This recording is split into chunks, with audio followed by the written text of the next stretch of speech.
Bueno, vamos a hablar de elección de pareja sexual, que es un tema candente. No, broma.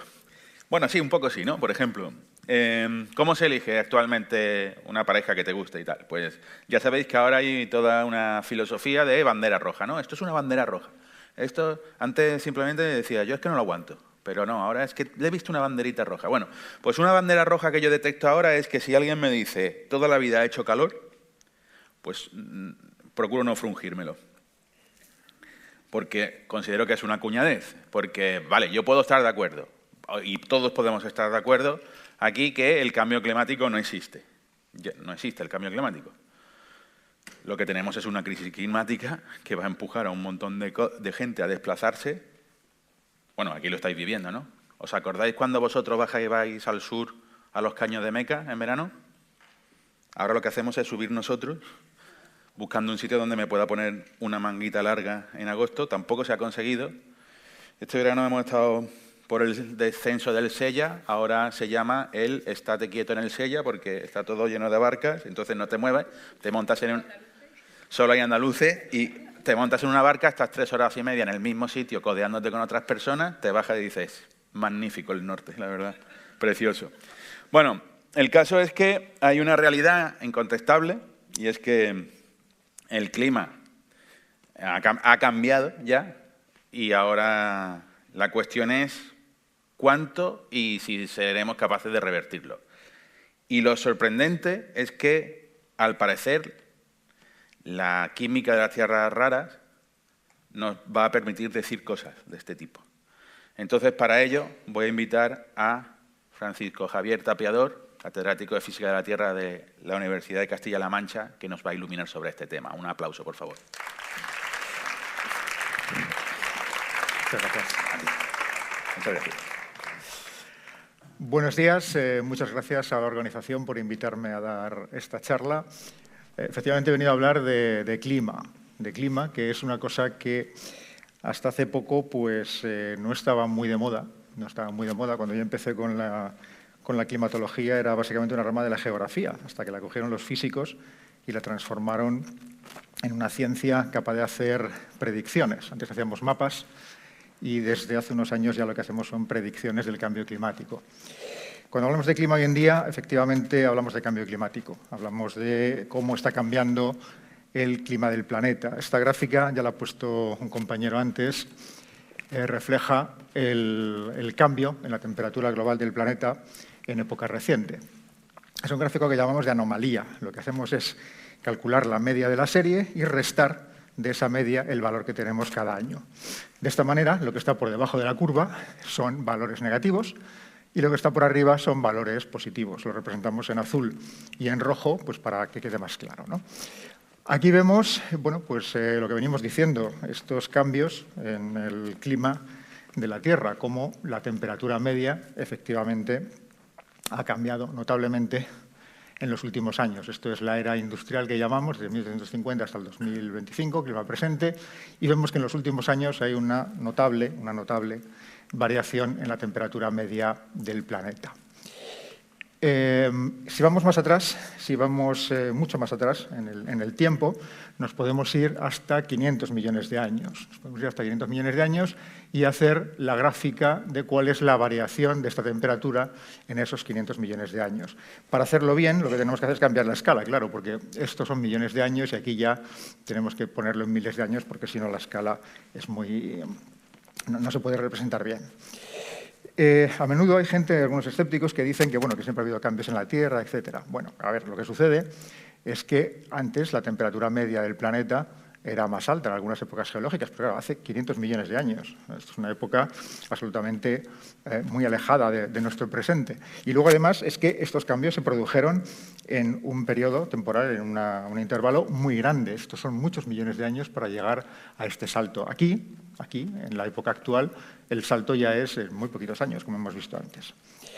Si nos acercamos un poquito más, ponemos la escala en los 60 millones de años y vemos lo que ha pasado últimamente, vemos que aquí, ya estamos aquí, un salto absolutamente brutal comparado con las eras geológicas anteriores. Entonces, este salto no tiene precedentes en la escala de la humanidad Y lo sabemos a partir de medidas.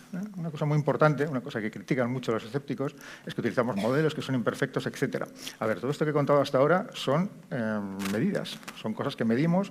Medimos, por ejemplo, los isótopos en las burbujas que se quedan atrapadas en el hielo, medimos los sedimentos de los lagos, medimos los anillos de los árboles también, para saber cuál era el clima en la época en la que esos árboles vivieron. Son medidas que nos permiten reconstruir estas series de cuál ha sido la variación de la temperatura en la Tierra. En una época histórica, ya en la época, digamos, de la civilización, cuando empieza la civilización, pues también ha habido cambios. También ha habido cambios, pero como decía antes, lo importante es que estos cambios antes se producían a escalas de miles de años y ahora simplemente en 100 años, 150 años, hemos producido un salto absolutamente brutal de la temperatura del planeta. ¿Y por qué? ¿Por qué hemos producido este salto completamente brutal? Por las emisiones de gases de efecto invernadero, fundamentalmente. Este es un gráfico muy conocido, la curva de Killing. Son medidas de la concentración de dióxido de carbono en la cima del Mauna Loa, en Hawái. Aquí vemos como la tendencia es claramente creciente y esto es lo que está produciendo efectivamente los cambios en la temperatura media del planeta. Supongo que, bueno, lo sabréis todos, pero estos son los cambios estacionales. La vegetación en el hemisferio norte está dormida durante el invierno y en primavera pues, empieza a respirar y eso es lo que vemos aquí en estos pequeños saltos, pero como veis, la tendencia es evidentemente creciente. Esto es lo que está pasando, pero claro, los científicos lo que queremos saber es lo que va a pasar en el futuro, ¿no? Este gráfico también lo conoceréis todos, el gráfico de las franjas, viene a representar un poco lo mismo, ¿no? Las temperaturas en la época anterior a nuestra época, 1900, y cómo va evolucionando, y ahora estamos más o menos por aquí. ¿Qué pasa? Pues que queremos saber qué pasa por aquí. Queremos saber qué pasa por aquí. Hasta aquí teníamos medidas, de aquí para acá ya no tenemos medidas, tenemos que hacer algo. ¿Qué hacemos? Pues utilizar modelos. Utilizamos modelos de clima, que son la herramienta que tenemos los climatólogos para predecir el futuro. Predecir el futuro decía Bohr, que predecir es muy difícil, especialmente el futuro, ¿no? Efectivamente, predecir el futuro, en el caso del clima, es algo muy difícil, es algo que nos lleva a integrar un montón de datos y realmente los modelos de clima, esto es una animación pero no va a funcionar, da igual. Los modelos de clima son herramientas absolutamente complejas en las que integramos un montón de datos que no se basan en una secuencia, digamos, estadística, no se trata de ir completando la serie, sino que lo que hacemos es dividir la Tierra en celditas muy pequeñas y a partir de ahí meter todas las ecuaciones de toda la física que sabemos. Entonces, al principio, en los años 80 y tal, lo que hacíamos era dividirla de esta manera, en celdas relativamente grandes, digamos de 200 kilómetros, y poco a poco hemos ido refinando, según teníamos ordenadores más potentes, hemos sido capaces de refinar estas pequeñas celditas, y ahora hacemos celditas de 10 kilómetros en toda la Tierra y hasta arriba, hasta 30, 40, 50 kilómetros en lo alto de la atmósfera. Entonces, claro, para eso necesitamos una potencia de cálculo absolutamente brutal. Imaginaros, para cada una de estas celditas, resolver todas las ecuaciones de la dinámica atmosférica. Bueno, pues gracias a esto podemos conocer el clima del futuro.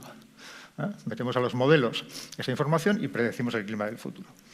Claro, para estar seguros de que el modelo funciona, lo tenemos que comparar con algo. Entonces, lo que tenemos que hacer es compararlo con estimaciones, con medidas, mejor dicho, con medidas del clima presente. Es lo que se llama validación de los modelos.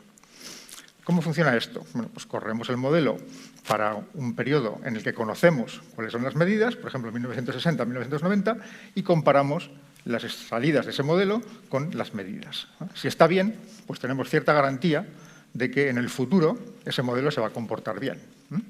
Eso es lo que hacemos en climatología para intentar analizar o conocer un poquito mejor el clima del futuro. Bueno, ¿y qué tal lo estamos haciendo? Pues bastante bien, bastante bien.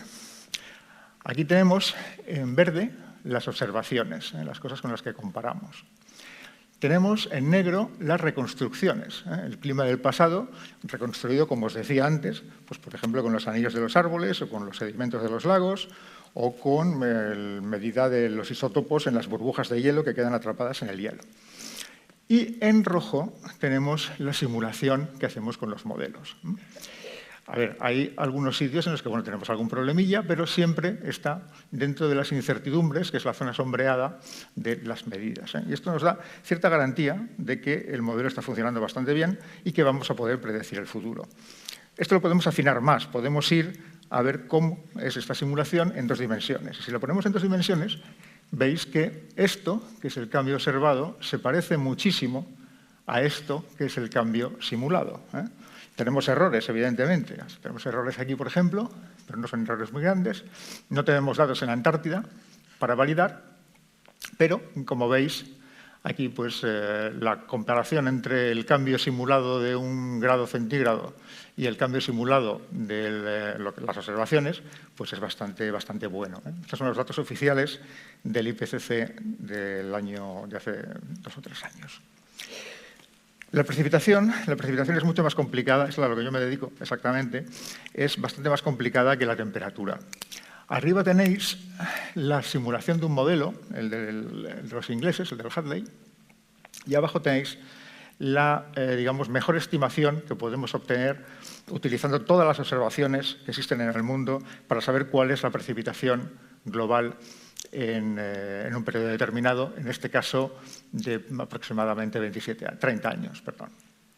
Bueno, como veis, los patrones son bastante similares. Tenemos algún pequeño problema, hay un pequeño problema que no está resuelto en ningún modelo, que es que generamos una doble zona de convergencia intertropical. Veis que aquí está como segmentada, no está en la realidad, no se sabe muy bien por qué, aunque hay hipótesis, pero bueno, son cosas que se están ajustando. Claro, esto va evolucionando, va evolucionando.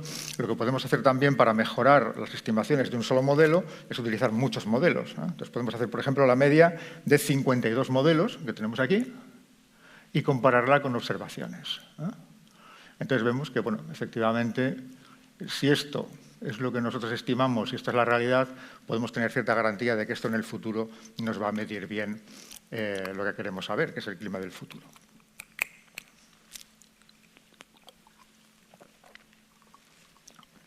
Si vamos todavía más en detalle, si vamos, por ejemplo, a la precipitación en Europa, nos encontramos con esto. Estas son las medidas de observatorio de los pluviómetros de la precipitación en Europa en un periodo determinado, 30 años. Cuando lo comparamos con los modelos, pues veis, aquí dependiendo de las dioptrías que tengáis, os parecerá más o menos bien, que esto se parece más o menos a esto. Esto es la referencia, las medidas de la precipitación según los pluviómetros, y esto, pues bueno, pues son las diferentes estimaciones. Como veis hay discrepancias, pero esto en nuestro campo se considera una buena estimación que nos hace pensar que los modelos efectivamente se van a comportar bien en el futuro. Una cosa muy importante para hacer validación de modelos es que, claro, no tenemos datos en todo el mundo, no tenemos datos de pluviómetros en el mar. Necesitamos alguna estimación, algún aparato que nos mida cuál es la precipitación en una zona perdida del Pacífico. Lo que os comentaba antes de la doble zona de convergencia intertropical, eso no lo sabríamos si no fuera porque tenemos satélites, que es lo siguiente de lo que vamos a hablar ahora, y que son las herramientas privilegiadas para la validación de los modelos. No se entiende la validación de los modelos midiendo solo la temperatura o la precipitación. Medimos muchas más variables y no las medimos solo en superficie, sino que las medimos también en 3 dimensiones. Los satélites más conocidos, los que yo creo que conoce todo el mundo, son los geoestacionarios. Por ejemplo, el Meteosat, el famoso satélite, digamos, de las noticias. Cuando sale el tiempo, nos ponen casi siempre una imagen del Meteosat. Este es un satélite que está a 36.000 kilómetros de altura, de manera que va rotando de la misma manera que va girando la Tierra. Está acoplado al movimiento de rotación de la Tierra. De esta manera podemos ver todo el rato la misma zona de la Tierra. El Meteosat está sobre una zona del Ecuador y siempre ve, pues, sobre todo África y Europa. Claro, si queremos ver el otro lado, pues tenemos que poner otro satélite. Pero bueno, para eso está la colaboración internacional. Y tenemos, por ejemplo, el satélite de GOES, que es el americano, que nos permite conocer todo el continente americano. Aparte de estos satélites, los geoestacionarios, luego tenemos satélites que van a una órbita mucho más baja. El Meteosat está a 36.000 kilómetros, que es una barbaridad. Tenemos también satélites que están a 700 kilómetros, 400, 700, que nos permiten medir otras cosas y con mucha más precisión. Por ejemplo, mi favorito, en el que he estado trabajando en los últimos 20 años, el GPM, que lo que nos permite es hacer una especie de radiografía de cosas como los huracanes. Un huracán es algo que no podríamos medir si no tuviéramos satélites. Con los aviones solo no se puede, lanzando globitos tampoco. Para medir lo que ocurre dentro de un huracán, tenemos que lanzar un satélite que lance un haz de radar y que mida el rebote. Y con eso pues, podemos hacer estas imágenes tan chulas de, bueno, esta es la zona en la que está el hielo, esta es la zona en la que hay la lluvia, y gracias a esto pues, podemos no solo saber si los modelos están funcionando bien, sino mejorar los modelos. Hay todo un campo que se llama microfísica de las precipitaciones, que gracias a la información de estos satélites pues, la podemos utilizar para mejorar esos modelos, para mejorar la física y para entender mejor qué es lo que está pasando dentro de la nube. Esto, de hecho, lo utilizamos, el GPM, en las inundaciones de Valencia, en las danas. Esta es una imagen de la dana anterior y, bueno, pues aquí, gracias a esto, pues pudimos ver algunos de los procesos que sucedían aquí. Aquí ocurrió una cosa curiosa y es que tuvimos que cambiar el umbral del satélite porque se saturó. Llovió mucho más de lo que esperábamos que lloviera con el satélite en muy poco tiempo. Entonces hubo que superar ese umbral para que en el futuro podamos medir mejor las danas. Esto es una cosa que llamó mucho la atención a la prensa, esto de que tuviéramos que cambiar el umbral del satélite, pero bueno, es que realmente sucedió así. Bueno, pues a ver, los satélites son, digamos, una especie de grandes aparatos, imaginaoslo como un coche. Es como un coche que tiene un montón de instrumentos. Lo ponemos en órbita y esos instrumentos pues, nos empiezan a medir cosas, ¿no? Bueno, esta es una imagen del Laboratorio de Propulsión a Chorro, de la NASA, que es donde se construyen realmente algunos de estos aparatos. Aquí tienen como pues los premios, por decirlo así, ¿no? Los satélites que han ido construyendo. No construyen solo para observación de la Tierra, sino que construyen también pues, para la observación de Júpiter o de Marte. Y bueno, lo que hacen aquí es integrar en estas estructuras un montón de aparatos. Digamos que un satélite tiene la parte de aviónica, la parte que hace que aquello pueda estar volando, que pueda estar recibiendo datos, que pueda tener su energía, que pueda enviar esa información a la Tierra, y luego tiene instrumentos, que son aparatos científicos muy sofisticados, que lo que hacen es medirnos cosas muy concretas para esto de la validación de los modelos. Tenemos, por ejemplo, los sensores que llamamos pasivos. Esto lo que hacen es medir simplemente la radiación que rebota en la Tierra o la que emite la Tierra. La Tierra está emitiendo todo el rato radiación en diferentes longitudes de onda. Nosotros lo que hacemos es medir esa información pues, con el GPM, por ejemplo, con el VHRR, con el OMI o con el OLI. Hay montones de satélites, cada uno de los cuales nos mide un montón de cosas y hay un montón de instrumentos. Tenemos, por ejemplo, los radiómetros, tenemos los espectrómetros y tenemos la cámara. La cámara es simplemente como si cogéis el móvil, lo lanzáis a 20 kilómetros por segundo y lo ponéis en órbita y empieza a mandar información. Eso manda simplemente imágenes, pero es que podemos conseguir algo más que imágenes. Podemos conseguir espectros, que eso nos permite determinar qué sustancia tenemos en la atmósfera, y podemos también con el radiómetro pues, saber, por ejemplo, la cantidad de gotas de lluvia que hay o la cantidad de hielo que hay en la atmósfera. Con eso podemos conseguir cosas como esta, que es muy importante para los modelos. Hay un problema no resuelto en el área del cambio climático, que es el comportamiento de los cirros, estas nubes así que son como de algodón, que están muy altas en la atmósfera, el comportamiento de eso con el cambio climático. No sabemos si va a haber más, si va a haber menos, si van a reflejar más, si van a reflejar menos, ¿no? Pero para conocerlo lo que tenemos que hacer primero es medirlo. Y gracias a estos satélites podemos realizar estas medidas de una manera pues, muy eficaz. Podemos hacer algo mejor. Podemos no solo observar, sino lanzar radiación contra la Tierra y medir el rebote. Estos son los sensores activos.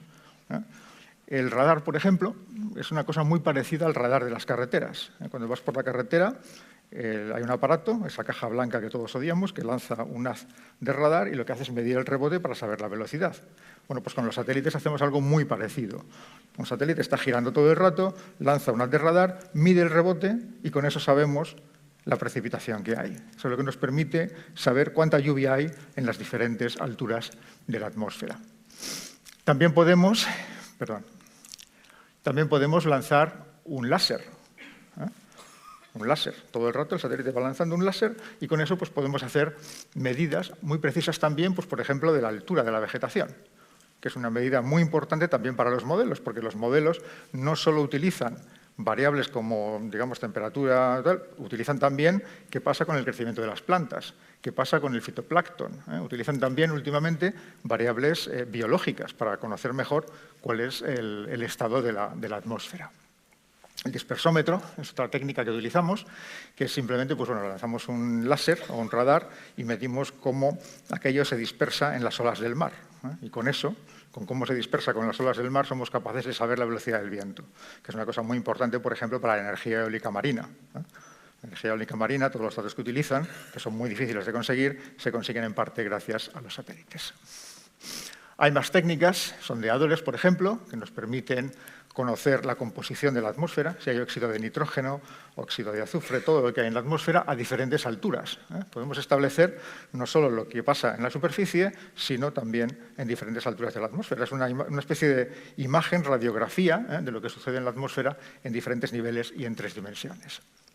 Y luego hay cosas muy sofisticadas, esto os va a encantar, cosas muy sofisticadas como el satélite GRACE. El satélite GRACE es una misión muy interesante de la NASA, que ha tenido muchísimo éxito. Esto funciona de la siguiente manera. Son 2 satélites, que los veis aquí, este y este, que van en formación, volando. ¿Vale? ¿De acuerdo? Van así. Entonces, ¿qué pasa? Que esos satélites, según se van moviendo, en función de la gravedad que encuentran en el suelo, se mueven arriba o se mueven abajo. Entonces, gracias a esos láseres que veis aquí, un satélite sabe si el otro se ha movido mucho o se ha movido poco. Y con eso sabemos cómo varía la gravedad. Son tan precisos que son capaces de detectar un movimiento. Bueno, en la primera misión eran capaces de detectar un movimiento de 1/10 del grosor de un cabello. ¿Os imagináis un pelo? Un décimo de eso. Si el satélite se mueve esa distancia, el otro satélite lo detecta. Bueno, en la siguiente misión, en la que está ahora funcionando, es capaz de detectar 1/100avo del grosor de un cabello. Entonces, con eso podemos detectar variaciones minúsculas en la gravedad. Y os preguntaréis, ¿para qué queremos conocer variaciones minúsculas en la gravedad en esto del cambio climático? Bueno, pues lo queremos saber porque esa gravedad va a depender, por ejemplo, de la cantidad de hielo que tengamos. Entonces, todas las medidas que habéis visto en la televisión de que se está cambiando el hielo sobre Groenlandia o sobre la Antártida, etcétera, vienen de este satélite, gracias al cual podemos saber si hay una acumulación de 2 centímetros más de hielo sobre Groenlandia. Y no solo eso, sino que podemos saber también si cambia el agua subterránea. Podemos medir el nivel de los acuíferos. Una bajada de 1 centímetro en un acuífero la podemos detectar con este satélite.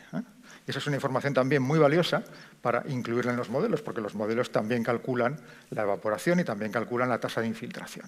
Todo esto sirve para validar los modelos de clima. Podemos también medir la altura del océano, satélites que lo que hacen es lanzar un láser y medir a ver qué altura tiene el océano. La misión JASON, por ejemplo, la misión JASON, que también es muy sofisticada, lo que hace es utilizar una serie de láseres para lanzarlo, pero tiene que corregir esta medida, porque esa medida va a depender de la cantidad de vapor de agua que tengamos en la atmósfera. Tiene que lanzar primero un haz de microondas para saber cuánto vapor de agua hay y después corregir la imagen del láser. Una cosa también relativamente sofisticada y muy chula. Cada una de estas cosas, cuando entras en detalle, son cosas absolutamente chulísimas. Tenemos también, otra cosa que tenemos son satélites hiperespectrales, que esto es como tomar muchísimas fotos de la Tierra con diferentes gafas, por decirlo así. Medimos en diferentes longitudes de onda y que nos permite saber, por ejemplo, cuál es el estado de la vegetación. El estado de la vegetación es una variable muy importante hoy en día en los modelos porque los bosques, la vegetación, los cultivos también, influyen mucho sobre la atmósfera. Influyen en la emisión de CO2, influyen en el albedo, en la cantidad de luz que se refleja, influyen en otro montón de parámetros, entonces conviene saberlo lo mejor posible. Este es un cubo hiperespectral que llamamos. Aquí lo que tenemos son las diferentes bandas, estas, digamos, diferentes longitudes de onda con las cuales podemos observar la Tierra y gracias a las cuales podemos conocer no solo el estado de los bosques, sino otras cosas como, por ejemplo, la presencia de minerales. Y aquí ya empezamos a enlazar con esto que clima y tierras raras. Ustedes están preguntando cuál es la relación entre clima y tierras raras. Bueno, una de las primeras cosas, una de las primeras relaciones es que gracias a estos sensores hiperespectrales podemos conocer si hay minerales en algunas zonas del planeta, zonas generalmente remotas.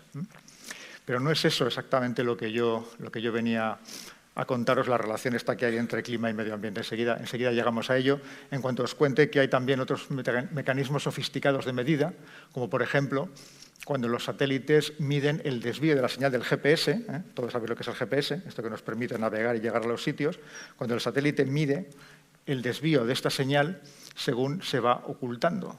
Medimos este desvío y con eso podemos también saber cuál es el perfil de diferentes especies químicas en la atmósfera o, sobre todo, pues el vapor de agua, que es lo que nos suele interesar más. Todo esto se prueba primero en la Estación Espacial Internacional. Esta es una imagen de la Estación Espacial Internacional con aquí algunos experimentos para probar estos sensores y después ponerlos en órbita de los satélites.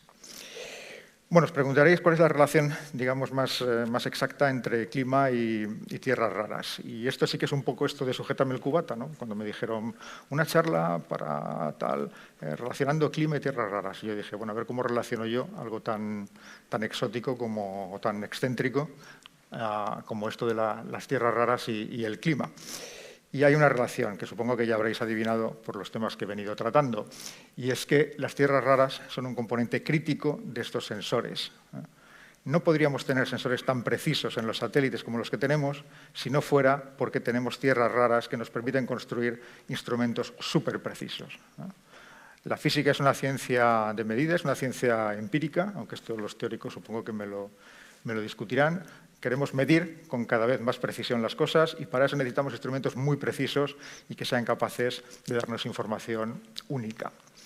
Y lo estamos consiguiendo gracias a las tierras raras. Supongo que todos conoceréis los imanes famosos de neodimio, estos imanes que venden ahora para hacer demostraciones que son chulísimos y que tienen muchísima potencia. Estos han revolucionado la tecnología espacial. Desde que tenemos imanes de neodimio podemos tener imanes mucho más potentes en los satélites y eso nos permite hacer cosas que antes no podíamos hacer. Cosas como, por ejemplo, la estabilidad de la señal de la antena, los sistemas de procesado de la señal dentro del satélite, los sensores. Todo eso nos permite mejorar los magnetrómetros, los radares, los dispersómetros y la espectroscopía de imagen. Y hay un montón de sensores, como el AMSU, el SAR, el ASCAD, el MODIS, etcétera, que se aprovechan de estos imanes mucho más potentes que los que teníamos antes. Pero es que hay mucho más, hay mucho más. El europio, en la misión TROPOMI, una misión de la Agencia Espacial Europea, nos permite calibrar de una manera muy precisa los colores, por decirlo así, que vemos con los satélites. Y gracias a eso podemos hacer medidas que nos matizan mucho lo que conocíamos hace 10-15 años. El Iterbio. El Iterbio se usa para mejorar los sistemas de fibra óptica, que son fundamentales dentro de los satélites, y la sensibilidad del láser, que también es una cosa muy importante. El láser, como os decía antes, nos permite conocer la altura, por ejemplo, de las olas, la altura del nivel del mar, nos permite conocer el estado de la vegetación, si los árboles están más altos o más bajos. Esa tecnología, el que los pulsos de láser sean todo lo preciso que queremos, se consigue gracias al Iterbio. La misión ICESat, que tenéis aquí el satélite, para que os hagáis también una idea del tamaño que tienen estos aparatos, se beneficia muchísimo de tener instrumentos que utilizan el Iterbio. El disprosio también para la estabilización de la antena en los radares, por ejemplo, la misión ASCAT, la misión Atlas en el ICESat también utiliza un LIDAR, y el Terbio también es otra de las tierras raras que está en la composición de los instrumentos que van a bordo de esta misión. El Cerio, para el recubrimiento de los espejos, la calibración y la sensibilidad. Entonces, veis por aquí, por ejemplo, este espejito que tiene aquí. Esto, si no fuera porque tenemos esta tierra rara, no sería tan preciso como queremos. Entonces, al igual que los ordenadores y los teléfonos van mejorando con el tiempo, los satélites y los sensores también van mejorando y gracias a eso vamos conociendo cosas que antes no conocíamos. El Erbio, amplificadores, sensores hiperespectrales, prisma, etc. El Lantano, filtros ópticos en el infrarrojo térmico, misión CRIS. Es un no acabar. Esto puede recorrer todos los sensores que hay hoy en día a bordo de los satélites y te vas encontrando que todos tienen alguna tierra rara, como el itrio, por ejemplo, que se utiliza en este caso para la amplificación de la señal en el rango hiperespectral, en la misión, por ejemplo, EnMAP, que es una misión que conoce muy poca gente, pero que nos permite, por ejemplo, aquí tenéis el Bósforo, esto es Estambul, esto nos permite caracterizar con mucha precisión la propia existencia de tierras raras. Aquí cerramos una especie de círculo también, sensores hiperespectrales mejores que nos permiten conocer mejor dónde hay tierras raras. Uno de estos círculos bonitos de la ciencia y la tecnología. Y por supuesto el wolframio, no podía faltar. Este no está tanto en los sensores como en la propia estructura de los satélites. Como hemos visto, es un metal fabuloso con un altísimo punto de fusión y nos permite hacer, digamos, lo que es la masa, los huesos, digamos, del satélite, hacer que esos huesos, que esa estructura sea más resistente y que sea capaz de resistir los cambios de temperatura tan bruscos a los que se ven sometidos estos instrumentos en el espacio. Y nada más, con esto ya cerramos el círculo. O sea, a ver, clima y tierras raras. Para modelos de clima mejores necesitamos validarlos. Esa validación la hacemos con satélites y esos satélites no serían lo que son y lo que queremos que sean si no fuera por las tierras raras. Luego, después de todo, en el fondo, sí que hay una relación más o menos directa entre clima y tierras raras. Muchas gracias.